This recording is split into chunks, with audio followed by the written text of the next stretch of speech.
Print and electronic media అదేవిధంగా social media మిత్రులందరికీ కూడా హృదయపూర్వకమైనటువంటి నమస్కారాలు. ఇవాళ తెలంగాణ రాష్ట్రంలోని కొడంగల్ ప్రాంతంలో తెలంగాణ మైనారిటీ హక్కుల పోరాట సమితి ఆవిర్భవించింది.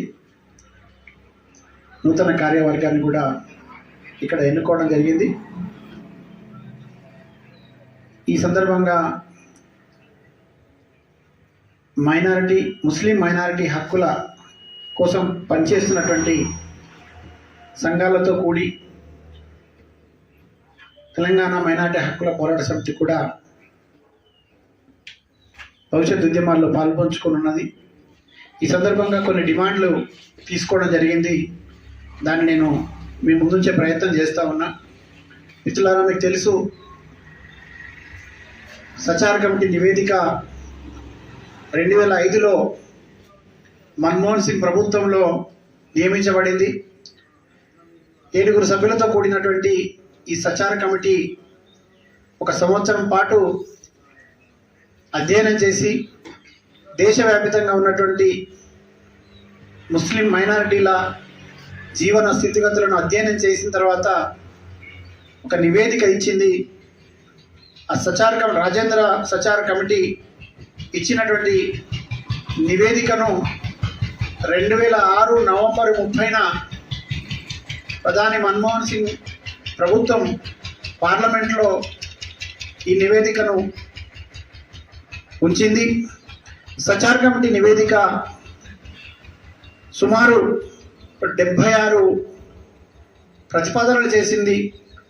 ఈ 76 ప్రతిపాదనలు చేసి ఈ దేశంలో ఉన్నటువంటి ముస్లిం మైనారిటీల జీవన స్థితిగతులను ప్రభుత్వానికి చెప్పే ప్రయత్నం చేసింది.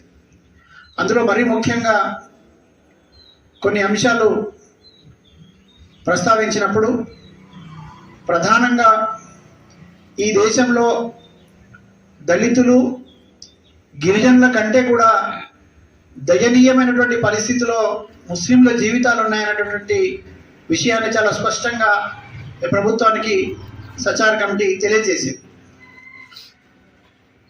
బాలికలు విద్యకు దూరమై ఉన్నారు, విద్యా అవకాశాలు తక్కువగా ఉన్నాయి, ప్రత్యేకమైనటువంటి విద్యాలయాలు ఏర్పాటు చేయాల్సిన అవసరం ఉన్నది, కళాశాలలు ఏర్పాటు చేయాల్సిన అవసరం ఉన్నది, హాస్టల్ వసతితో కూడినటువంటి విద్యాలయాలు ఏర్పాటు చేయాల్సి ఉన్నది అనేటటువంటి విషయాన్ని కూడా ఈ సందర్భంగా చెప్పింది. అదేవిధంగా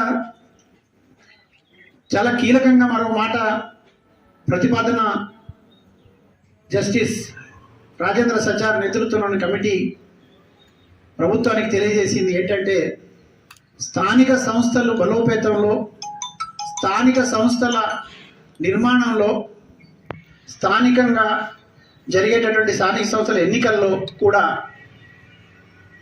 ముస్లిం మైనారిటీలకు ప్రాధాన్యత ఇవ్వడం ద్వారా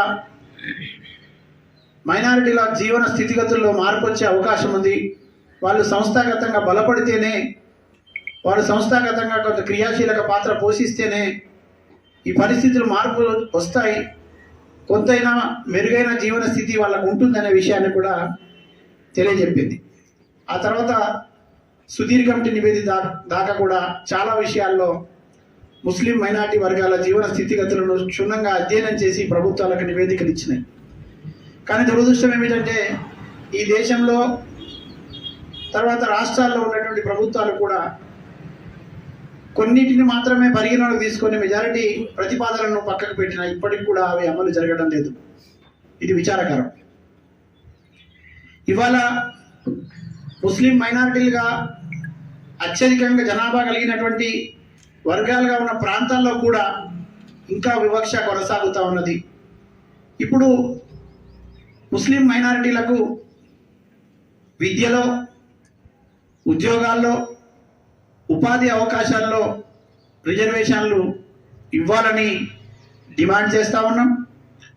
ఇప్పటి వరకు తేల్చిన లెక్కలు కాకుండా తాజాగా వచ్చినటువంటి షమీమ్ అఖ్తర్ నివేదికలో కూడా 10% మైనారిటీలను బీసీల్లో కలిపి చూపించారు. మరో 2% ఓసీలుగా చూపించినారు.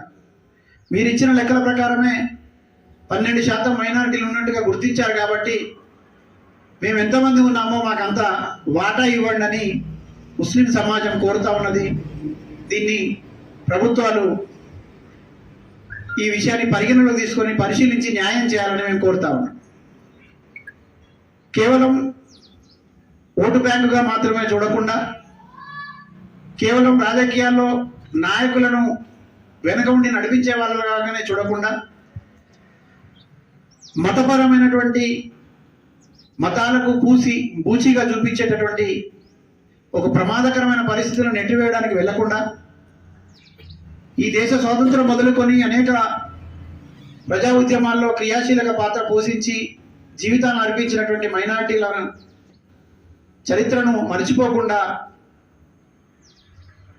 స్వతంత్ర సంగ్రామం నుంచి ఇప్పటి వరకు కూడా ఒక స్ఫూర్తిదాయకమైనటువంటి చైతన్యవంతమైనటువంటి పాత్ర పోషించినటువంటి మైనారిటీ సమాజాన్ని గుర్తించి రానున్నటువంటి స్థానిక సంస్థల ఎన్నికల్లో వార్డు మెంబర్ నుంచి మొదలుకొని జడ్పీ చైర్మన్ దాకా మైనారిటీలకు తగిన ప్రాధాన్యత ఇవ్వాలని ఒకవేళ కోరుకుంటున్నాం.